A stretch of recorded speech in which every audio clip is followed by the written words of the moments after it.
Well, this is so exciting because we did something that a lot of people said couldn't be done, and we saved maybe millions of lives on this one peace deal itself. And I'll tell you what makes me so happy is the two countries we're dealing with, and the third that helped so much. I appreciate so much. Maybe it couldn't have been done without you, but they really like each other. I'm not used to that when I do these deals. Usually there's a lot of hatred. They liked each other, so it made it a little bit easier. But millions of people are alive today because of this peace treaty. So before I begin, I want to extend our deepest condolences to the Prime Minister, Newton, as well as His Majesty, the King of Thailand, and the entire nation on the passing of Her Majesty, Queen Sirikhet, the Queen Mother, and a beautiful, incredible woman who is so respected all over the world, actually respected. I know the people of Thailand will remember her forever as the embodiment of dignity, kindness, and grace. This just happened. But this is a woman who is so loved and respected. Today we honor the memory by bringing the blessing of peace to the nation she dearly loved. She loved this nation like few people love their nations. This is a momentous day for all of the people of Southeast Asia as we sign a historic agreement to end the military conflict between Cambodia and Thailand.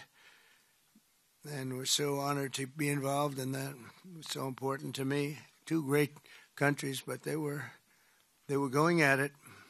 I want to congratulate the two courageous leaders, and that's what they are. They were courageous, who are taking this monumental step. Prime Minister Hun Manet and Prime Minister Newton.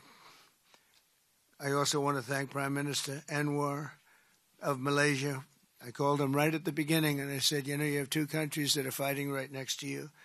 We need a third place. We need a sort of a neutral place, right?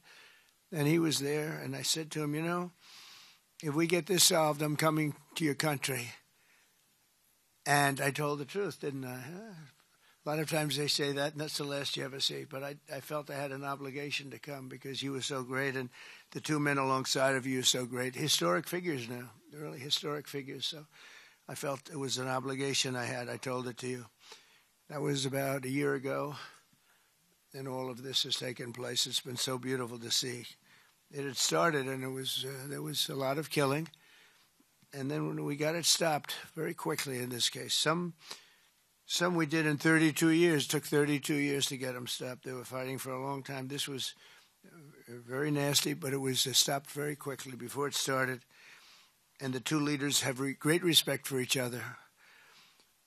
But the Prime Minister played a very important role in helping convene the two sides for discussions here in Kuala Lumpur.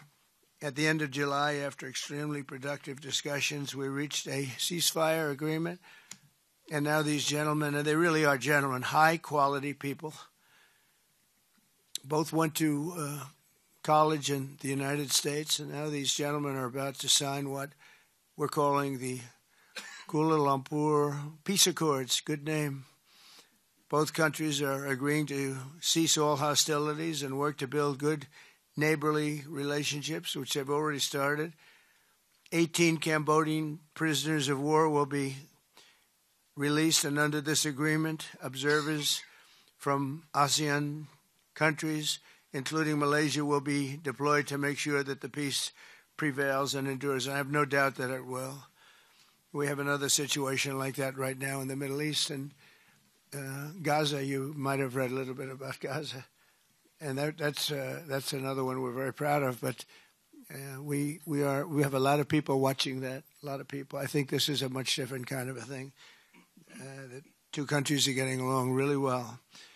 Today, alongside this peace treaty, we also are signing a major trade deal with Cambodia and a very important critical minerals agreement with Thailand.